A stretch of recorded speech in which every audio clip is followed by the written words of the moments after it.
छांदोग्योपनिषद की एक कथा है। बात उस समय की है जब धौम्य ऋषि के शिष्य आरुणि उद्दालक का पुत्र श्वेतकेतु गुरुकुल से शिक्षा प्राप्त करके अपने घर आया। एक दिन पिता आरुणि उद्दालक ने श्वेतकेतु से पूछा, श्वेतकेतु, अभी और वेदाभ्यास करने की इच्छा है या विवाह? पिता की यह बात सुनकर श्वेतकेतु बैठे दर्प से बोला, एक बार राजा जनक की सभा को जीत लूं, उसके बाद जैसा आप उचित समझे। अपने पुत्र के मुंह से ऐसे अहंकार से युक्त वचन सुनकर ऋषि उद्दालक सहम से गए। वह बिना कुछ कहे वहां से उठकर चल दिए। श्वेतकेतु अपनी ही मस्ती में घर से निकल गया। तब श्वेतकेतु की मां ने ऋषि उद्दालक का चेहरा पेच लिया और पूछा, आप ऐसे सहमे हुए से क्यों हैं? तब व्यथित होते हुए ऋषि उद्दालक बोले, श्वेतकेतु की राजा जनक की सभा को जीतने की लालसा ही बता रही है कि उसने वेदों के मर्म को नहीं समझा। वह केवल शाब्दिक शिक्षाओं का बोझा ढोकर आया है। वह जब घर आए तो उसे मेरे पास भेजना। इतना कहकर ऋषि उद्दालक अपने अध्ययन कक्ष की ओर चल दिए। जब श्वेतकेतु घर आया तो उसकी मां ने उसे पिता के पास जाने के लिए कहा। पिता के पास जाकर श्वेतकेतु बोला, तात, आपने मुझे बुलाया? ऋषि उद्दालक बोले, हाँ, बैठो। इतना कहकर वह अपना काम करने लगे। श्वेतकेतु से धैर्य नहीं रखा गया, अतः वह बोला, तात, आपने मुझे क्यों बुलाया? तब ऋषि उद्दालक बोले, श्वेतकेतु, मुझे नहीं लगता कि तुमने वेदों का मर्म समझा है। क्या तुम उसे जानते हो? जिसे जानने से जो सुना ना गया हो वो सुनाई देने लगता है। जिसका चिंतन नहीं किया गया हो वो चिंतनीय बन जाता है। जो अज्ञात है वो ज्ञात हो जाता है। तब श्वेतकेतु बोला, तात, मेरे महान आचार्यों ने मुझे इसकी शिक्षा नहीं दी। यदि वे जानते होते तो उन्होंने मुझे इसकी शिक्षा अवश्य दी होती। अतः आप ही मुझे इस बारे में बताएं। यह सुनकर तथा श्वेतकेतु की जिज्ञासा को जानकर ऋषि उद्दालक श्वेतकेतु को घर से बाहर ले गए।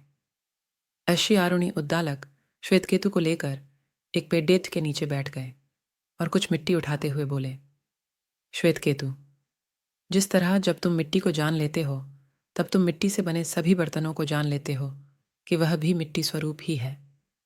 जब तुम स्वर्ण को जान लेते हो तब तुम स्वर्ण से बने सभी स्वर्णाभूषणों को जान लेते हो। उसी तरह अब तुम ही बताओ, क्या है वह मूलभूत तत्व जिसको जान लेने से तुम सबको जान लेते हो, जिससे यह संपूर्ण जगत बना है? जिज्ञासु दृष्टि से श्वेतकेतु बोला, मैं नहीं जानता, तात। तब आरुणि उद्दालक बोले, वह सर्वोच्च सत्य सत्य है, अस्तित्व है, चेतना है। इसी चेतना से नाम और रूप के सारे संसार ने जन्म लिया है। जैसे स्वर्ण ही स्वर्णाभूषण है, मिट्टी ही मिट्टी का गढ़ा है, वैसे ही चेतना या अस्तित्व ही सब कुछ है। इसलिए तुम वही सच्चेतना हो। तत्वम तत्वमसि यह एक महावाक्य है जो यह घोषणा करता है कि तुम वो ही हो जो तुम खोज रहे हो। यह साधक और साध्य के ऐक्य को दर्शाता है।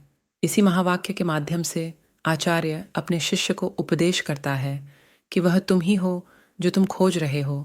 श्वेतकेतु की ब्रह्म जिज्ञासा को देखकर आचार्य उद्दालक उसे फूलों के एक बगीचे में ले गए और बोले, यहाँ विभिन्न फूलों से शहद इकट्ठा कर रही मधुमक्खियों को देख रहे हो श्वेतकेतु? श्वेतकेतु, हाँ, तात। आचार्य उद्दालक, छत्ते में मिलने के बाद क्या वो शहद कह सकता है कि मैं उस फूल का हूं और मैं उस फूल का हूं? श्वेतकेतु, नहीं तात। आचार्य उद्दालक, उसी तरह जब कोई व्यक्ति उस शुद्ध चेतना के साथ एक हो जाता है तो उसकी व्यक्तिगत पहचान खत्म हो जाती है। ठीक उसी तरह जैसे सागर में मिलने के बाद नदियां अपना अस्तित्व खो देती है।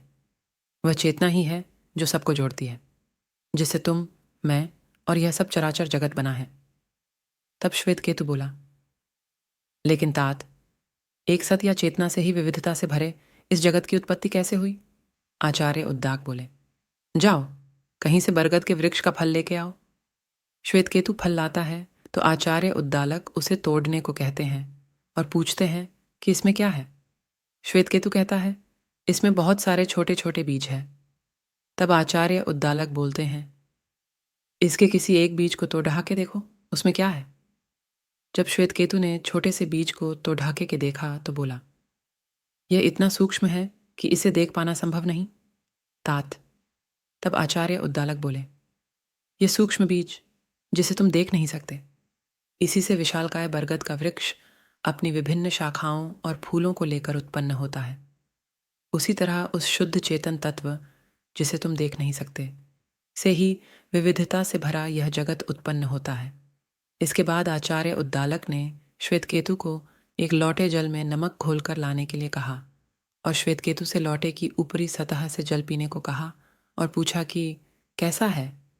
जल नमकीन था। फिर उसे लौटे के बीच का जल पीने को कहा, वो भी नमकीन था। अंत में उन्होंने उसे पैंदे का जल पीने को कहा, वो भी नमकीन था। तब आचार्य उद्दालक बोले, जिस तरह दिखाई नहीं देते हुए भी जल की प्रत्येक बूंद में नमक है, उसी तरह दिखाई नहीं देते हुए भी सभी जगह वही चेतना विद्यमान है। वो मुझ में भी है, वही तुम हो। तत्वम असि